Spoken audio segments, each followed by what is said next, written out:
Overdrive off and running on a Mail-It-In Friday, brought to you by Boston Pizza. I'm Mike Distefano, filling in for Brian Hayes. Got my man Frankie Corrado with me. The regulars will be back on Tuesday. It's the final show of the summer before we start to get back to the way things are, and the boys will be back on Tuesday. I'm sure that song will be played a billion times in the promos and leading up to it on Tuesday. But you and I for the final show, and it's going to have a little bit of a different tone than we originally planned on having today, Frankie. Yeah, it's, I'm sure everyone has seen the news by now, and it's obviously very devastating. And I think it's more than just the hockey community. It's the sports community. It's anyone who, feels the loss of a loved one. And I know, with the text that I've shared with people today, a lot of people, this really hits close to home for them. I would imagine so. And you're someone who was ingrained in the hockey community.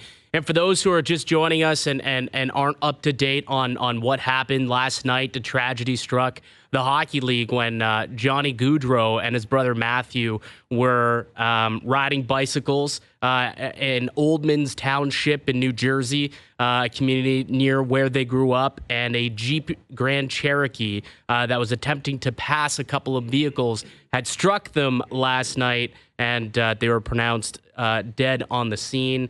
And it's really just a massive tragedy, something that I woke up to this morning and saw the notification, and my heart just sunk, just absolutely sunk. And, it's far too soon, far too young, obviously.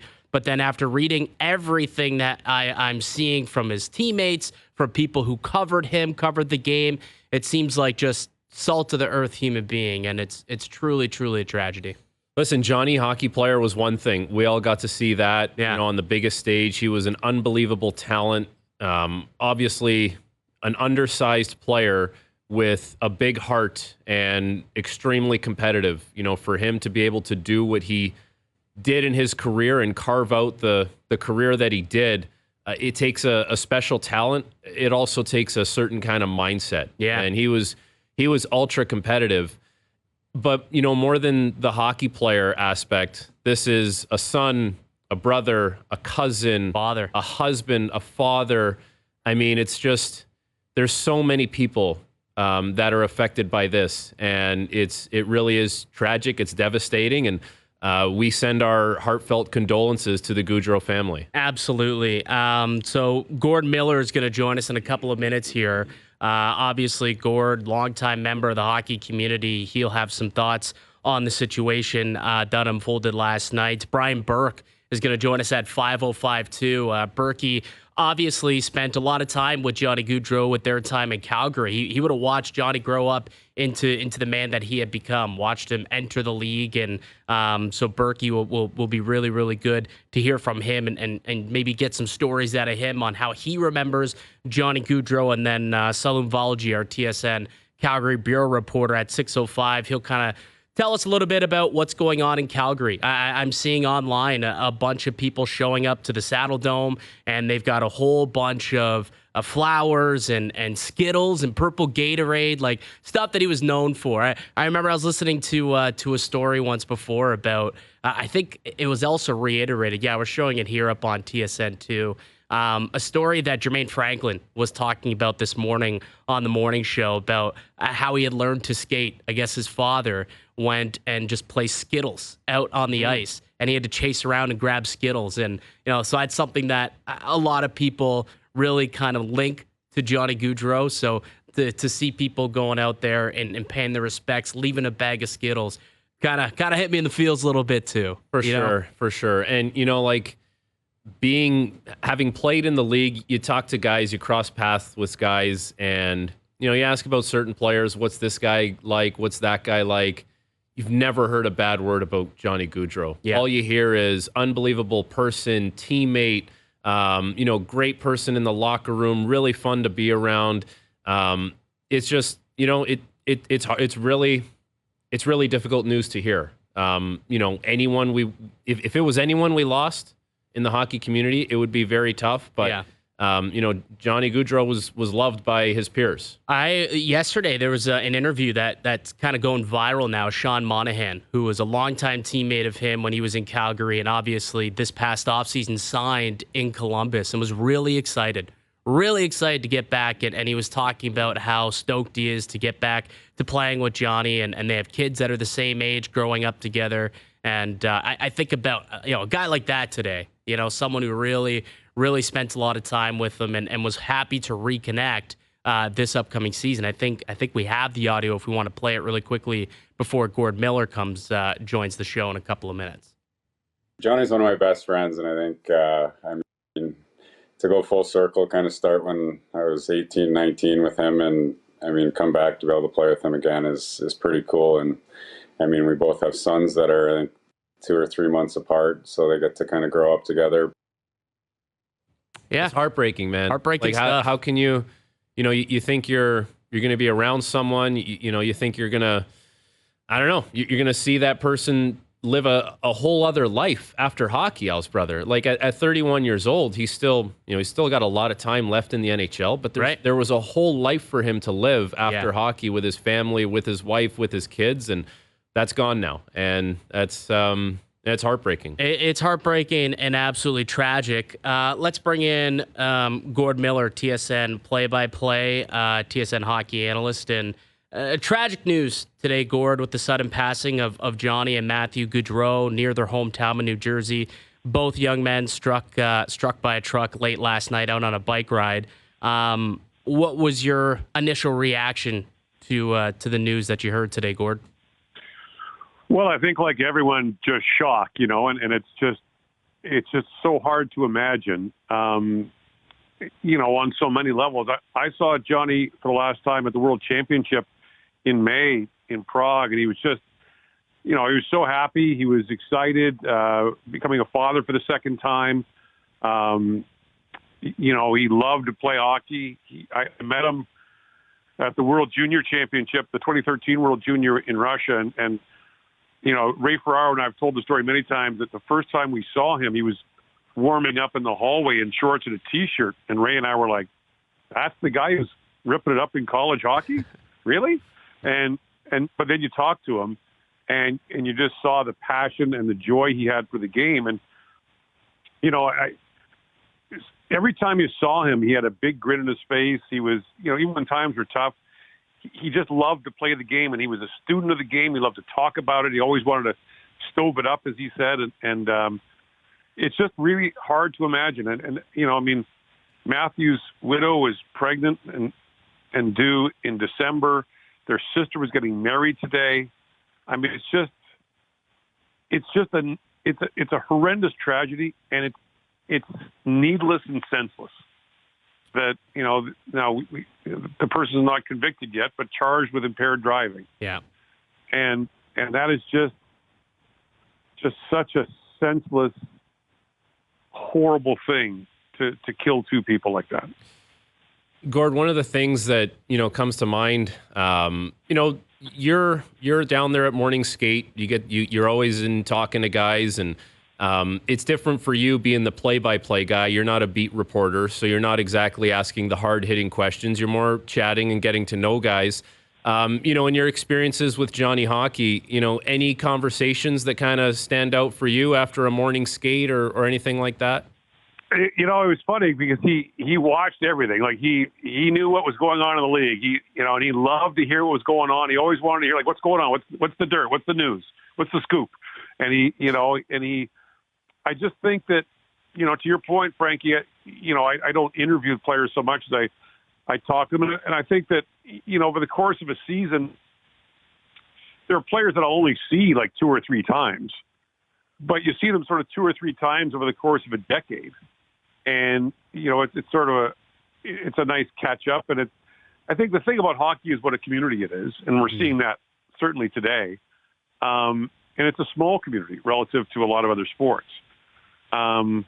But I think I told one of the last times I talked to Johnny last season was telling him I had a game in Calgary, probably November or so last year, And I said to him, I think the U.S. is going to have a real good junior team. I think they're going to be really good. And we were talking about some of the top players, and he was excited about that. And then I saw him after Christmas, and he was so excited the U.S. had won the juniors, and he was really excited about some of their smaller guys that were really like Lane Hudson, the defenseman. He was talking about him. He just had this passion for the sport. Like the nickname Johnny Hockey was appropriate because he just lived and breathed the sport. Like he loved hockey. He loved hockey at all levels. And I really feel for the people in Calgary. I think that, Johnny went there as a teenager, and he really grew up there. And, I think about, Brad Treliving, who was there when he was there, now the GM of the Leafs. I think about, Craig Conroy, Peter Hanlon, their VP of communications, who is so close to the players. It's just hard to imagine that you'll go to a Flames to a Columbus, morning schedule. I just look at my schedule. I've got Columbus in like the first week of the season. It's sort of jarring that you won't see them there. Yeah, it's going to be difficult. And I think of, in that locker room, now how difficult it must be for, these guys who have to report to camp in a couple of weeks, and they're going to walk into the dressing room and he's just not going to be there. No, and I think that, and this is twice in 3 years for Columbus, right? Mattis Kivlenieks, the goaltender, passed away. And of course, the Calgary Flames lost Chris Snow, their assistant GM, last year. It's just, there's so much. I think it's just numb now for them and for everyone that, and I think for, you're seeing the outpouring. I just saw Matthew Tkachuk post something, pictures of him with Johnny. And I'm sure they thought they were going to be friends for another 50 years. I'm sure they thought, someday they'd be retired in Florida somewhere and talking about the good old days, and with their grandkids. Like I'm sure that's what they thought. It doesn't even occur to you that this could happen. And I think the point is it does happen a lot. And obviously someone very well known has died here, but this happens too much. Yeah. And I said this morning, if you want to honor the Gaudreau brothers, don't drink and drive. Just don't do it. And I think that we all wonder what we can do. Everyone sort of feels at a loss. I've certainly texted friends that know Johnny and played with him and coached him and everything else. But you kind of feel at a loss of what you can do for the Gaudreau brothers. But maybe what you can do is you can take that one step to pledge to yourself and make sure that no one else does it. And if you see someone about to drink and drive, stop them. And don't do it yourself. A lot of people have been, posting highlights of Johnny Gaudreau today. And, there's some pretty interesting ones that pop up. His first NHL goal in his first game I saw out there. An assist to Jaromir Jagr's, I believe, last NHL goal, which was his first and only goal as a Flame. A big overtime goal against the Dallas Stars that, I remember that game. Jake Ottinger was unbelievable. Any kind of highlights that stick out for you, calling or watching Johnny Hockey over the years? I remember at that 2013 World Junior, that American team was stacked, and it was kind of from the back out. It was John Gibson in goal. It was Seth Jones, Zach Werenski, Jake McCabe was on that team, Jake Trouba on defense, but Gaudreau, JT Miller up front, and Gaudreau was, again, having seen him off the ice first, you were just taken aback by how small he was. But then you saw him on the ice, and it was incredible. And in the NCAA championship, he scored the clinching goal for Boston College, and he was always a big Boston College guy. He was always talking Boston College and talking smack to team. Like, he and Matthew Tkachuk, because Brady went to BU, he was always on him. And I think about that goal. When I think of Johnny Gaudreau, I just think about someone who who had this immense passion for the game and smiling and happy off the ice, but really intense on the ice, like a real competitor, a furious competitor. And that's what I think of when I think of Johnny.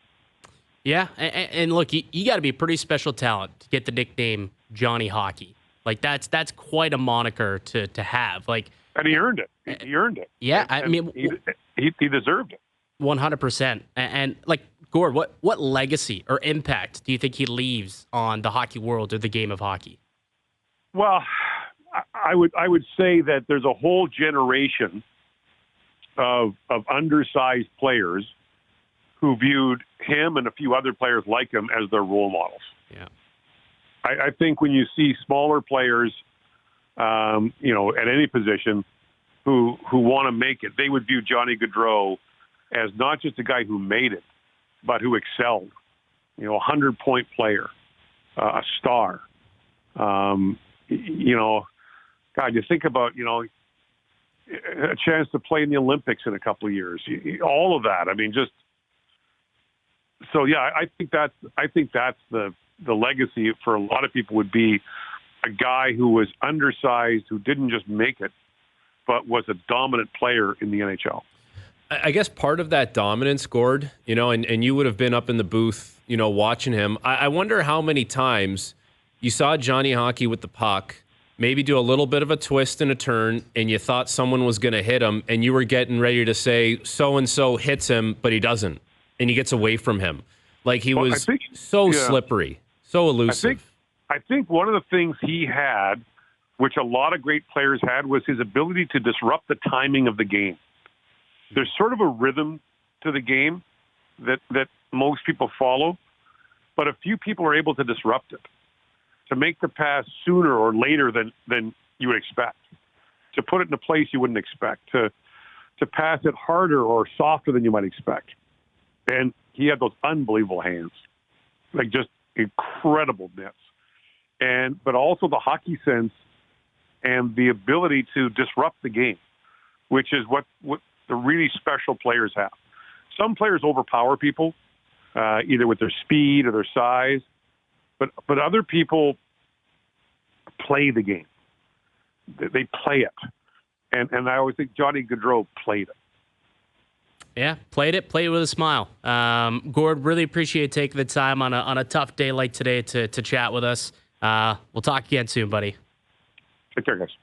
There he goes. Gord Miller, TSN, commentator, hockey play-by-play, and someone who gets, really up close and personal with a lot of these players all around the league. And, he shared a couple of anecdotes, how, the conversations that he had with Johnny Gaudreau. And, it just sounds like, a guy who's super happy anytime he's at the rink, right? He's just giddy to talk hockey with anyone. Listen, I never met the guy. I played against him a lot. We're the same age. We're the same draft class. But like growing up, probably in like summer tournaments and stuff. Well, so he's from the, he's not from the same area as me. I do know, like he played in the Brick tournament in Edmonton, which is that very famous 10-year-old tournament. I played in it as well. We wouldn't have known who each other were at the time. But being the same draft year, we would always play against each other in these prospect games where the Flames, the Canucks, the Oilers, I believe the Sharks would have been there, the Jets on any given year. So, that's a lot of games you play against a player or, a group of players before you actually even get to the NHL.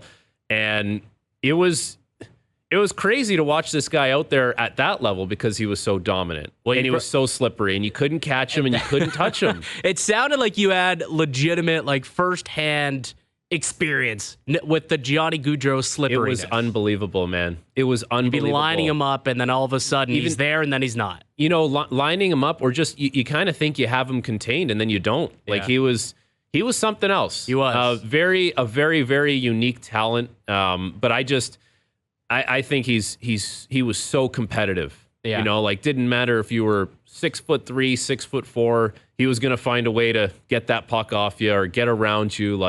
Just a fearless player. And like I said, anyone that you've talked to that's played with him or crossed paths with him, nothing but great things to say about him. So the hockey world suffers a big loss today with Johnny and his brother tragically passing away. Absolutely. We'll continue to talk about it. Brian Burke's going to join us at 5:05. Berkey, obviously, really, really good connection with Johnny Gaudreau. So we'll chat with him. And then Salim Balaji, who's out in Calgary, will get kind of, firsthand perspective how the Flames community is feeling and reeling after the loss of Johnny Gaudreau and his brother Matthew Gaudreau late last night. Really, really, really sad stuff. So we'll continue to kind of talk about it throughout the day. There was, sports that are going on. So let's come back. There was a ball game last night we can get into. There's some stuff going on in the NFL, right? We got some contracts. There's a big-time kicker contract that just got signed, Frankie. It's absolutely, absolutely wild. You're listening to Overdrive here on TSN 1050 and watching on TSN2 and the TSN app.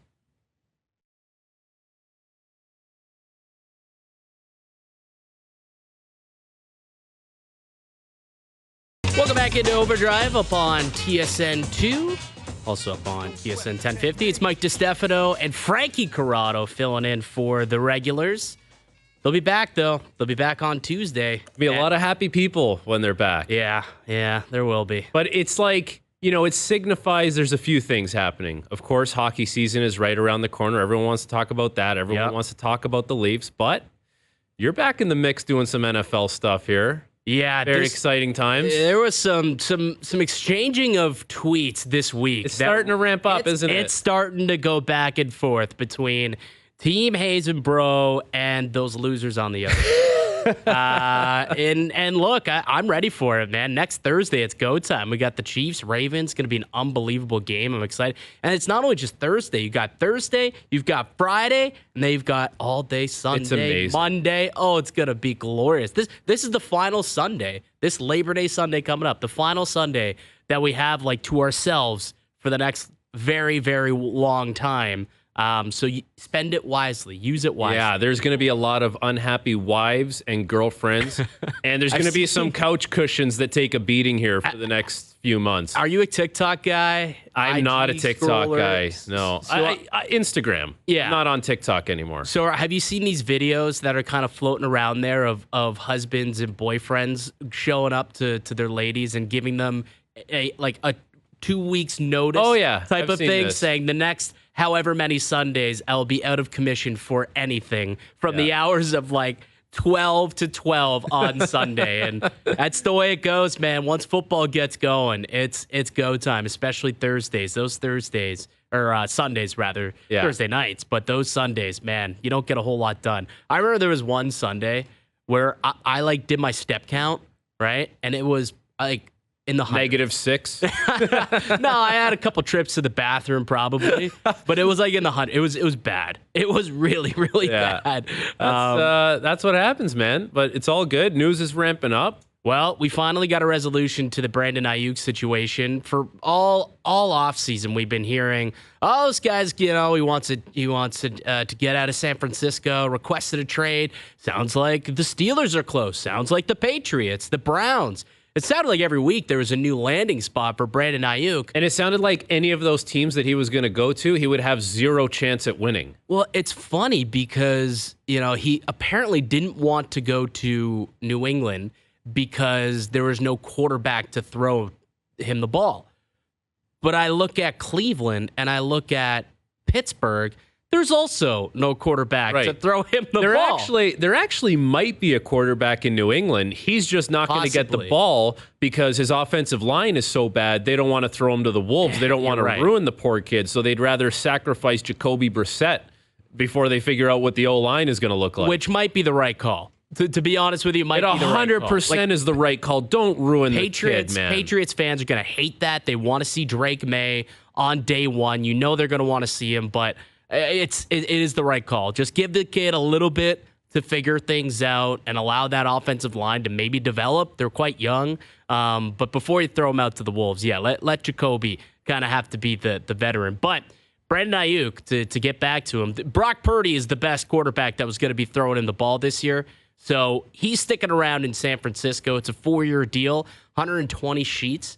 By April 1st of this year, he will be paid out $47 million of that money. It's a great deal. He got an unbelievable deal. And the report comes out, Al's brother, that this is the deal that's been on the table for this guy the whole time. Nothing has changed. Right. What are you thinking? Why would you not take this deal? He is lucky that he got this deal still. Honestly. Like, how do they not go to him and say, this has an expiration date?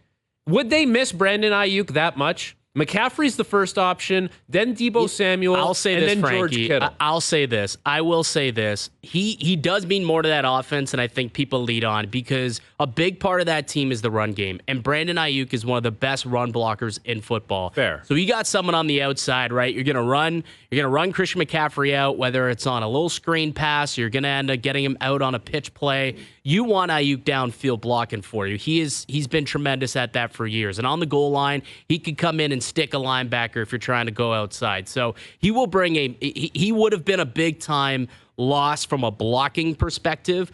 You're right when in terms of targets and yardage, like from a fantasy football perspective, let's say, would he have been that big of a loss? I mean, they drafted a kid, Ricky Pearsall, to kind of take over some of those. They probably would have just given Kittle a bigger run and Deebo Samuel would have got a bigger run. But to me, it's the blocking and why I think it was important for them to get something done. And now they got something done, and he's with the team for the next 4 years. And it's a good deal, and for him, he should be happy that he got it done. And this makes him the 5th highest paid wide receiver in the NFL. Dude, like with Tyreek Hill, like is it not the same money that Tyreek is making? Yeah. So he's the 5th highest paid wide receiver in the league. He's the 4th option on his team. You know what I mean? Like, someone should have got in his ear and told him, like, think about it this way, man. You are crazy to be asking for more money. Honestly. And now he's got to ramp himself up. Like, has he not been practicing, this guy? Or has he been practicing? He has. So I'm sure he's been working out. Like, he's been around. But, yeah, he's going to have to get ramped up pretty quickly. Yeah. Trent Williams now, they got to get that Trent Williams contract figured out. Their left tackle. Like, he's the best left tackle in the game. And that offensive line isn't as strong as they've been in the past. So, like, they got to get him in place. So that's next on the 49ers list of things to do between now and next Sunday when they take the field. That guy's got to be there. Has to be. And then, non-negotiable. And I guess for the Niners, the question now, once you get all your housekeeping done, all your admin work, now the question has to become, are you better than just being this team that's always talked about being contenders? Like, can you actually do it? They should be able to. Of course they should be able to, but we say that every single year. Yeah. But when push comes to shove, can you beat Mahomes? Can you beat the Chiefs? Yes, that's the $1 million question, right? Can they get back to the dance? Right? They got there last year. They got there a couple of years ago, or they were really close to getting there, and then injuries kind of, they almost got there 3 times, right? Then they lost to Philadelphia. Yep. They ended up having to throw out like the randomest quarterback of all time. I think Josh Freeman or something, and ended up coming in. I don't remember who it was. But Flacco was unavailable. Well, they were down to, like, this was after Purdy. Yeah. Like, they got to a point where their 7th round quarterback, that was his rookie season, who was his 3rd or 4th string at the time, got injured. They were on, like, their 5th. And that was a seismic loss at that point, not having Brock Purdy. NFC championship. And to Brock Purdy's credit, like, he has really turned himself into, one of the better quarterbacks in the league. Like, is he a top 10 guy? Is he a top 10 guy in the NFL? No, not to me. He's not a top 10 guy. He's somewhere in that, like, 15 to 20 range. But he's smart, and people look at this as a slight to quarterbacks. We call them a system quarterback or something like that. But honestly, when it comes to Kyle Shanahan, it's a run first offense. At the end of the day, it's a run first offense. Protect the football, right? Protect the football and make sure that you're accurate once you get the chance. And he's been able to do that. So he's got really good accuracy. But does he have the most special arm? No. Can he read and scan a defense like Tom Brady? No. Not flashy like Mahomes. Not flashy like Mahomes. But you know what? He gets the job done, right? To an extent. I mean, he still hasn't won the big game. And that's always kind of been the conversation around Brock Purdy and the San Francisco 49ers. They've got the defense. They've got the offensive weapons. Is this quarterback enough to get them over the hump. Last year, it deemed not to be the case, right? I think back to, it was like the third, fourth down play right there late in the game. He had to make a play. He gets pressured by Chris Jones off the end, and he's unable to do so, and the game was over, right? Like, just wasn't able to make that play. And for months, it was talked about, can Brock Purdy be that guy? Well, you've got all your weapons in tow. Now you got to go out and make those plays. And not to mention, you have a very favorable salary situation with Brock Purdy, where this guy is still making under $1 million this year, and he's going to get a significant raise. And that is going to, put a little bit of a strain on how that team is going to be constructed in the future. You're right. Yeah. And this could be the final year to kind of go and get it, which is why I always looked at the Brandon Aiyuk thing. I was like, get it done. Best case scenario for this football team was to get it done with Brandon Aiyuk, because he is a big part of that offense. If he could just stomach it for one more year, even if he didn't get a deal done, but both sides agreed, let's just play out the year at the contract that we got and see what happens in the offseason. If you think you deserve to get paid more elsewhere, all right, we'll let you go and see what you can get. And if not, we'll reconvene things next year. But I'm glad that they did figure it out and like, hey, this is a year that we got to go for it. It's become a formula now. Yeah. Like when your contract is up, the comparables are out there. Everyone knows where you're going to get slotted. Whether you're a wide receiver or last year was all the running backs and the quarterbacks, it doesn't matter. Like Danny Dimes' number came up and he got paid. Brock Purdy's number is coming up and he's going to get paid. Dak Prescott, regardless of what he does in the playoffs this year, is going to get paid. And these numbers are going up and up. And there's not much. I would say there's not much the players can do to really push the envelope more other than play better and put up bigger numbers. And there's not much the owners or the GMs are going to be able to do. Like, teams are so desperate for a quarterback, for talented players at wide receiver and running back. Like, the players will get paid one way or another, whether it's your team or another team. So the market is kind of, the market's there for guys, and there's not much deviance from it. No, and we look at kind of who's next up on the list. Jamar Chase still hasn't reported. And Zach Taylor, kind of walking it back. At one point, he was like, oh, well, we'll be good. Jamar Chase, he'll be with us. He'll be playing week 1. Walked it back a little bit. He's still not in practice. Yeah. Still has not reported to the team. I'm not a fan of for that. A contract. You know what? I think you can bluff it. You got to think that this has to be coming soon. For sure, but the thing is, you can bluff as much as you want, and you can say, like, I'm going to hold out, but there gets to a point where it's too far gone, and now you've wasted, I don't know how many weeks of a season in football, but, to bring it back to hockey, William Nylander struggled that year that he held out until basically December 1st. Yeah, training camp is very important for guys. Doesn't matter what sport you're playing. In baseball, spring training is huge. Football, you need to be there. And, hockey especially. It's tough to battle uphill all season long. Absolutely. I will be curious to see what that contract comes in at. Like, it's probably going to be more than Aiyuk.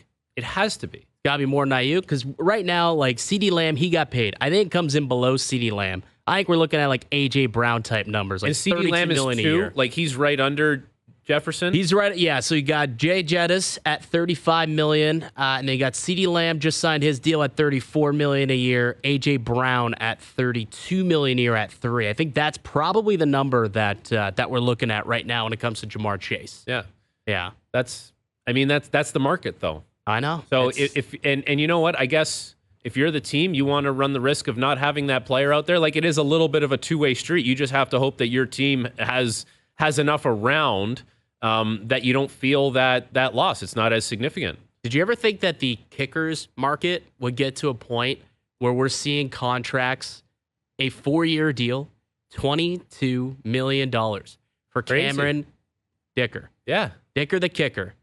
He's making 22 you said sheets. it and not me.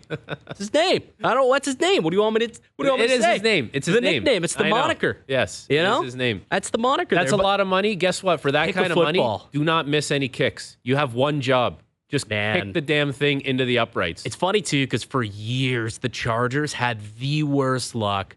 The worst luck. I remember there was one, I think it was even like when Younghoe Koo was there years ago. Now he's doing like making field goals left, right, and center for the Falcons, but he started his career at the Chargers. Guy couldn't make a game-winning field goal to save his life. There was a season where they dropped 3 games strictly because they could not make field goals. Right. And now all of a sudden, and I guarantee you that's playing into it's like, hey, we got a guy who's kicking at a good rate right now. Let's keep him. Right? We've gone through the gauntlet of trying guys week after week. Especially when you had 5 let's wins. keep him. You had 5 wins last year. Yeah. You know, if you got a guy that you think can help get you a couple more wins, I guess it's worth it to them. I just don't know. Like, they're obviously gonna win more this year.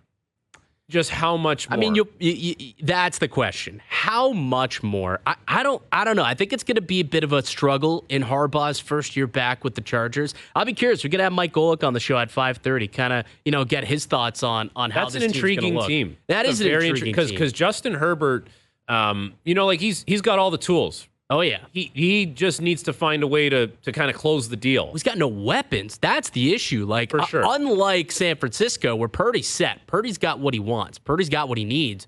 Justin Herbert, they just got rid of, they trade away Keenan Allen this offseason. They let Mike Williams walk. I mean, Austin Eckler's gone now. They don't really have anything. Josh Palmer, and hey, respect to Josh Palmer, Canada's own. I think he's ranked as their number 1 wide receiver on the depth chart. I don't think the guy's had more than 40 catches in a season. Can the coach make any catches out there? Can the coach get out there? Well, I don't know. That's the X factor. It's the coach. Yeah. How much is the coach going to be able to Well, they're help? just going to run the football. That's what they're going to try and do. They try to beef up that offensive line and run the football. That's a travesty to have that kind of quarterback and just say we're just going to run the football. I know. That, I don't know. Take a pick of a team that the Steelers this year should run the football every chance they get. And they will, Frankie. Yes. Those guys will run the football. Yeah. When you have Justin Herbert, you need to find a way to have some kind of throwing offense. Yeah, that's just why I think, and the defense is, kind of, they got Derwin James, but their defense is never healthy either. That's another thing. Every year I look at that Chargers defense, I'm like, all right, I like what I see. And then, injuries always kind of filter in, and yeah, that team just can never, ever stay healthy. Are you, do you prepare for this season where you got to make your picks and stuff? You got new websites, you got, different dark web places Wouldn't you're you going? like to know, Francesco? Wouldn't you like to know? What, do you got O-Dog bugging in on this, or what? If you think those guys are going to follow suit on the websites that you look up this information, you're crazy. Hey, I've got my sites. I've got my sources, too. Let me ask you this. Any of these sites that you need to go on, do you have to use a VPN because your computer's in danger? I will not confirm nor deny. All right. If that is indeed the case. All right. Neither confirm nor deny. All right, let's take a break. Still to come, Brian Burke going to join us at 5:05. Salim Valji also at 6:05. We'll get back into some football talk, too, with Mike Golick Jr. to join us at 5:30. I'm Mike Distefano with Frank Corrado. You're listening to us here on TSN 1050 and watching up on TSN2 and the TSN app. Overdrive continues on a Mail-It-In Friday up on TSN 1050 and also on TSN2. It's Mike Distefano filling in for Brian Hayes. I got my man Frank Corrado with me, filling in for Noodles in the O-Dog, I guess. You're taking the job of 2 people today. Well, I mean, I don't know. We're just big shoes. We're just shooting it. That's all we're doing. Yeah. It's like a semi-Leafs lunch reunion. We're just missing Julia Teixeira. That's right. Shout out to Julia. Your first show on the airwaves. You and I. Mano a mano. Yeah, buddy. On Leafs lunch. Yeah, we did a few shows over the years. It was fun. Yeah, it was a good time. Yeah. I got to tell you, texted me yesterday. You said, what's cooking? Yesterday was canning day in the Distefano household. Oh, so you guys did the tomato sauce. Brother, let me tell you how long. First thing I got to say, if there's one thing I learned, invest in a good tomato press. The one that we were using yesterday, it took me 5 hours to press these tomatoes, guy. Ooh. 5 hours of just sitting here and putting the thing in the hole. It was not a good time. No, eh? Not a good time. Yeah, I dodge that every year. Oh, God. My family does it, but for some reason I'm always able to kind of sneak out of it, and I still get the product afterwards, which I don't mind. Which is good. I did bring a couple of jars back up to Toronto with me, but I just happened to be down there. And my dad walks in. I think it was Wednesday night, and my dad walks into the house with the 4 bushels of tomatoes. He's like, "Oh, you sticking around?" I'm like, "I guess, yeah. I got Overdrive on Friday, so I can stick around next year." He's like, "Perfect. You can help me make some sauce tomorrow. We're gonna can the tomatoes." I was like, "Oh, perfect. That's fantastic." You know what? I probably should start getting involved because you got to carry these traditions on. That's it. Honestly, right? That is what you got to do. And for the longest time, my family didn't do it. But, as my dad's getting up there, he's realizing he wants to kind of bring back a bit of the culture. Yes. So he's been making, he's been making his own meats at that, some charcuterie meats. He's made, okay, yeah. Oh, yeah, homemade. He got Is he doing the brisket going. still? You still on the brisket? He don't make the brisket. My cousin Your cousin's is the big got brisket the brisket guy. It's an unbelievable brisket. It's world class. Yeah. World class brisket. This stuff is, let me tell you. Well, that's exciting with the cured meats for football season. Yeah, it's coming up pretty more soon. additions to the charcuterie Couple board. additions, absolutely. I'm sure they will make their way to my house as well. Get a couple jars of this. That's the thing about Italian households. You got a cantina, and you grab a jar of this. Oh, look, there's some of that. I'll take that with me. So you just you do your grocery shopping at your parents' house, basically. House. Yeah. Sometimes. Yeah. I think that's very, very, very common. Yeah, I think so. That's the Italian way, almost. Speaking of gems, the Blue Jays pitching another gem last night. We saw Bowden Francis go 6 innings again, or into the 6th inning with a no-hitter. This guy's been unhittable literally for like the entire month of August. He's been like the best pitcher in baseball. It's unbelievable. Like last night, 7 innings, just 1 hit, 5 strikeouts, 0 walks, and over the course of the month of August, a 106 ERA through 34 innings. He's only allowed 4 runs. It's unbelievable. It's really, really impressive. It's come out of nowhere. It has. And this is a guy who at one point this season was in the minors. Yes. And was brought back up. And I guess this is the silver lining on the season right now, is that someone like this, Kikuchi gets traded, now he gets an opportunity. And, you do have to keep in mind, like, it is garbage time for the team, but it's not garbage time for him. Right. You know what I mean? It's not his graveyard shift. Like, he is trying to establish himself as, maybe a long reliever or a guy that's going to be a starter, deeper into your rotation. And that probably is very attainable. Is he, an ERA of 106 kind of guy for a whole season? Probably No, not. He's not. Yeah. This is some kind of heater that he's on. But I love to see a guy, when given the opportunity, go on a heater, and he's making the most of that chance. Well, he's found something. He's worked on this split finger fastball, which he's throwing, and just no one can hit it right now. Like there might be the 2 best split finger fastballs on in the league are on the Blue Jays right now. Like Kevin Gausman, that's his big pitch, right? So what a guy to learn from, Kevin Gausman. Yep. And now Bowden Francis, the last few days has been unhittable. What is it? There's a stat there. In the last 4 games, he has a .31 whip. That is the lowest by any major league pitcher in a 4-game span in the modern era. Yeah. Like, think about some of the names. And here in Toronto, a guy by the name of Roy Halladay. You know what I mean? Like it's Clayton Kershaw. Yeah. It's the names that we could throw out there, like primetime Chris Sale, Justin Verlander. None of these guys have had a 4-game sample size that has been as unhittable as what we're seeing right now from Bowden Francis. Yeah. I heard Kaz talking about this on the way in. And, you can kind of cherry pick the 4 games and... Angels and, yeah. I get it. Like, we don't need to take the shine off what he's done because it's extremely impressive.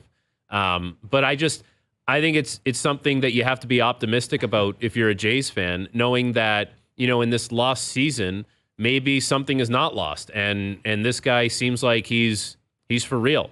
And can he be found money for this team in the future if they want to be competitive sooner rather than later? Well, that's it. Like, you look into next season, obviously Kikuchi's deal was coming up anyways, but they trade him away. And now you're looking, okay, there's a couple spots that are going to be open in the rotation in 2025. Right? You obviously have your first 3 locked up, depending on what happens with Chris Bassett. Well, I was going to say, does that not make it more I don't know. More of an appetite? Yeah. Does it make palatable? Yes, palatable was the word I was looking for. I mean, I suppose. But again, if you truly believe in trying to be as competitive as possible in 2025, you got to have the pitching depth. So I don't look at it as, okay, maybe Bowden Francis could come in and be this team's number 3, and we could get something for Bassett. Like, no, I think you'd be stronger if you got Bassett as your 3 and Bowden Francis as your 4. And then, we'll see what happens with your number 5 slot. Maybe you sign another guy. Maybe there's one like Tiedemann, if he can get healthy. Manoah can get healthy. One of those guys. And those, like that Manoah name, it's crazy to hear that, right? Like, if he can get healthy, maybe he can get in the rotation. And like Ricky Tiedemann. Like, I feel like all we've been doing is talking about Ricky Tiedemann prior to his surgery as being this next guy. Well, he won't even be ready for the start. I don't know if he'd be ready for the start of next season. Probably not. So Tommy John's it's a full year and then some. Pretty much, yeah. So Bowden Francis is going to end up being probably a decent piece for he's played his way in. Year. Like for me, he's played his way into the rotation. Absolutely. And he deserves that chance come spring training. Yeah, absolutely. We'll see what he can do the rest of the way. Got a couple more weeks throughout the season. They got the Twins tonight. Kevin Gausman, the other guy with the split finger fastball, going to be going up against Pablo Lopez. So should be a nice one. I think it's an 8-10 first pitch for that one. Hour 2 of Overdrive coming up next.